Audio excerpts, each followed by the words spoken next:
Hey guys, how's it going? Michael Troy here. Today we're looking at the Nam #1, illustrated by Michael Golden. Beautiful, beautiful comic book. Cannot wait to show it to you guys. Subscribe to my channel if you're not already. Please hit that like button and let's get right into it. Alright, so I absolutely adore Michael Golden's art. He is definitely a fan favorite, an artist, hugely influential for what he brought to comic books. Huge influence on artists like Art Adams, who begat Rob Liefeld, and just, definitely, Neil Adams has been in the news as a big influencer on comic book art, which rightly so. And I feel like Michael Golden is kind of right up there with him. I believe he also did come from like a commercial art background. And I think that informs a lot of his sensibility and just like his technical level when it comes to his art. I love his signature, instantly recognizable, this little circle here with the M and the G. I was pretty much, I don't know, the first time he made such a huge impact on me was when I discovered Avengers Annual 10, I think as a back issue.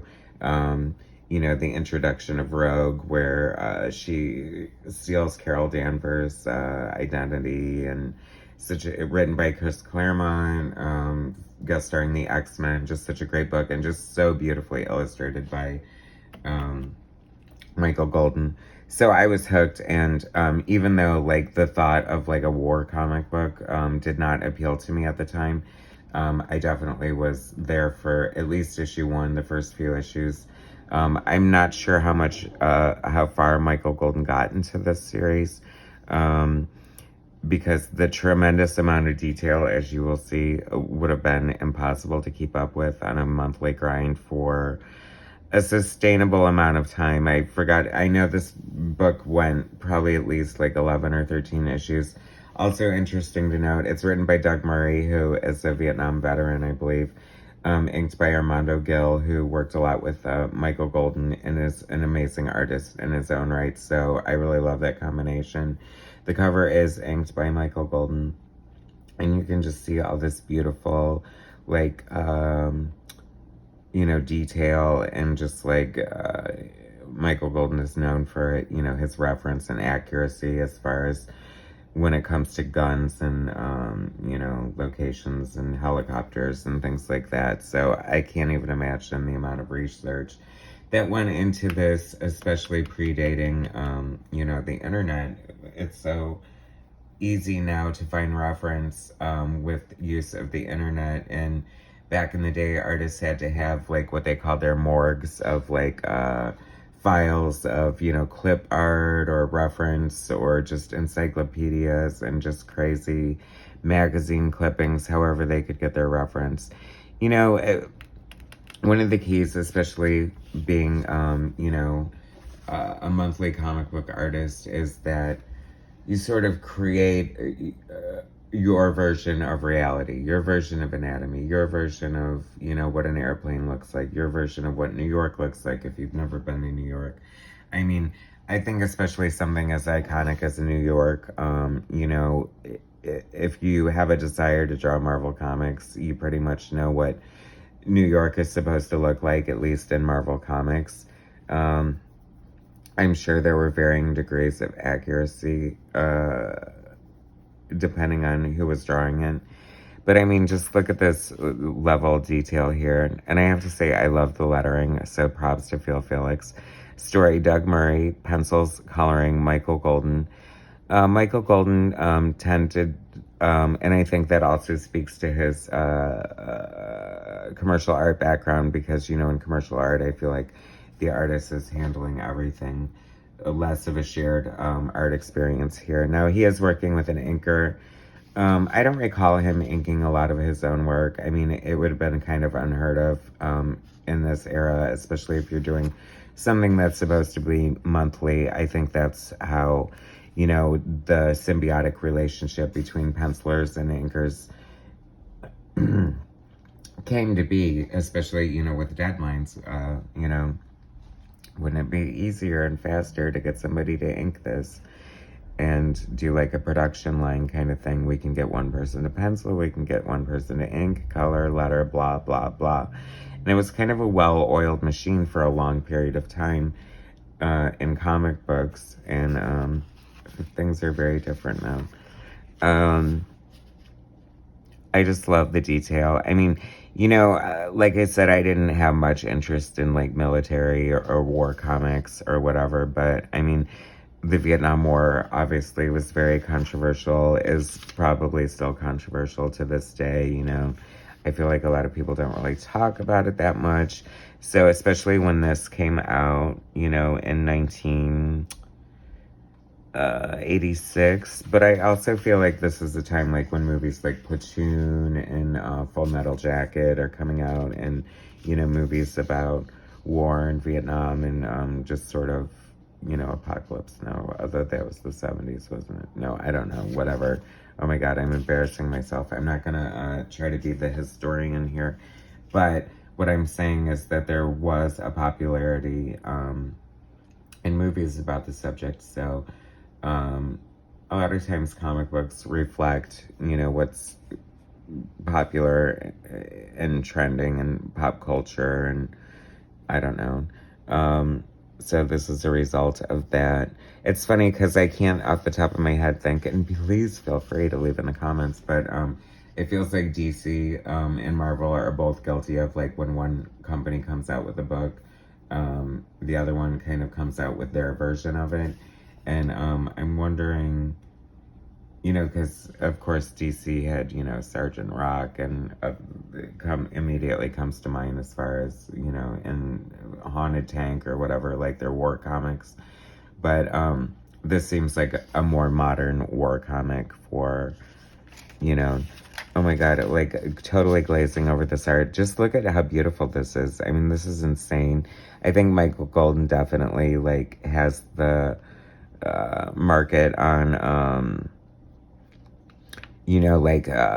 military crafts and Jeeps and tanks, and just like the weaponry and the ammunition, guns, and I mean just like, oh my god, it's insane the level of detail he brings.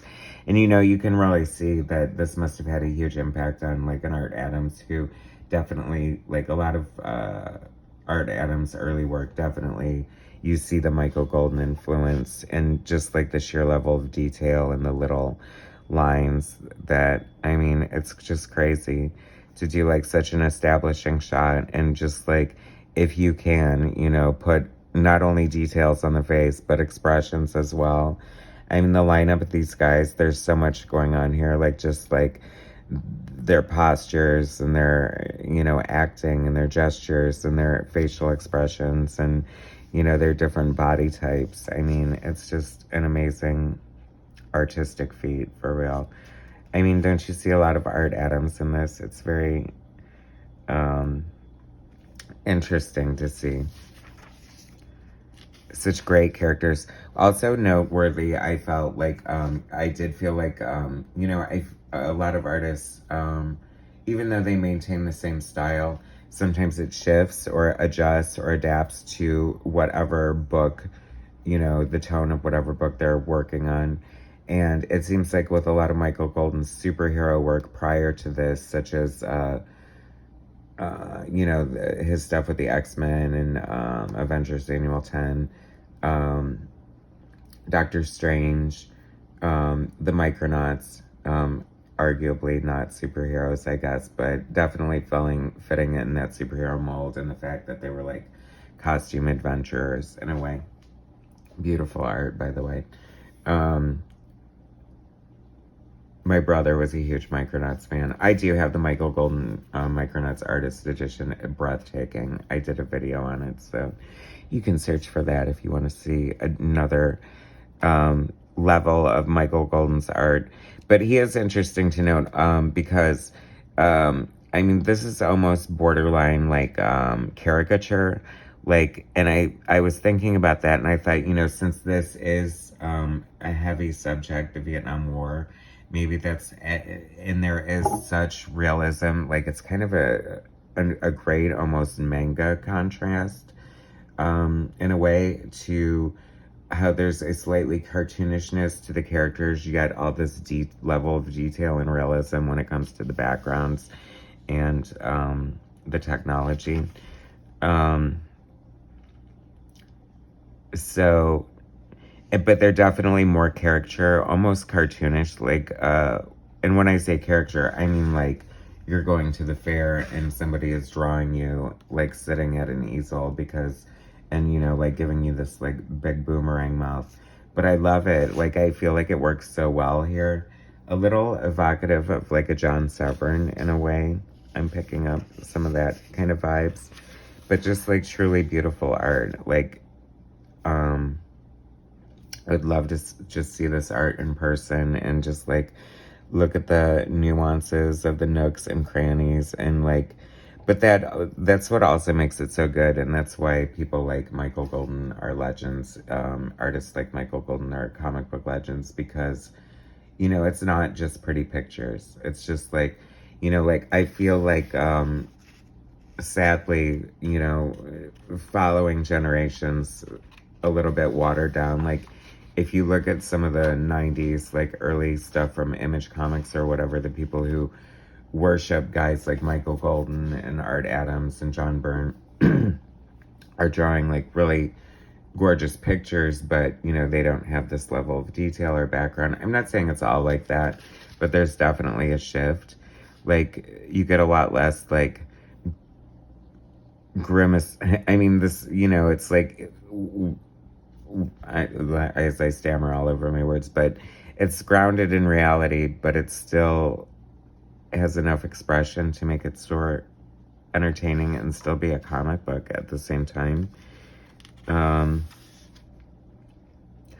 And also, oh yeah, that's the point I was making. Since these aren't superheroes and they are all soldiers and they're all similarly dressed, I think it was a smart move to like really lean into the character aspect so that the characters are instantly recognizable by their exaggerated features. And also it sort of plays into the, I don't know. This is also interesting to note because supposedly like it's taking place in real time. So I think month to month the story progresses like that. And I think maybe their intention was to follow the entire Vietnam War, but you know, one person's journey through it. So yeah, I'm sorry. I fell off the wagon of Nam at some point.